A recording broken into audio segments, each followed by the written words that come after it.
Стара архитектура, археолошки локалитети, традиционални јадења, природни убавини. Малешевијата има предуслови за развој на алтернативниот туризам, но според туристичките работници, досега многу малку е направено за заживување на овој дел од земјата.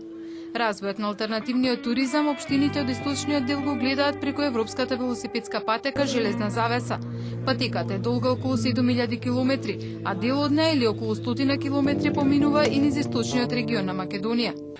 Потребно е да се вклучи посериозно, поинтензивно локалната самоуправа во координација со централната власт да создаде предуслови да би можеле помалите заедници или општини или уште помали региони да се вклучат и да се вложат во создавање на туристички производ од алтернативните форми. Секоја година повеќе од 20.000 европски туристи на велосипед се одлучуваат да го поминат континентот. Многу е важно за мене што патеката поминува и низ Македонија. Ние овде имаме голем настан и сите градоначалници се инволвирани во неговото организирање.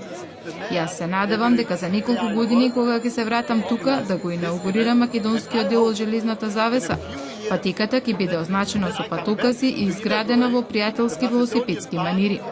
Посакувам Македонија ова да го поддржи. Велосипедската патека минува преку живописни ридови со прекрасни природни пейзажи и водопади. Сепак локалните власти изградиле пристап само до неколку од нив.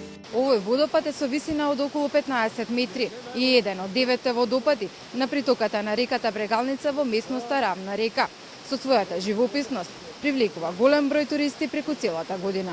Идеалните климатски услови во Малешевијата, здравата околина со органска храна далеко од вреват и модерниот живот, имаат одлични предуслови за развој на алтернативниот туризам. Но инфраструктурата и понатаму останува проблем број 1 на жителите од 11 општини во Брегалничкиот регион.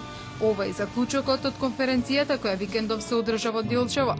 Потребни се средства за обновување на патиштата, за заживување на заборавените рурални населени места и изградба на сместувачки капацитети за туристите.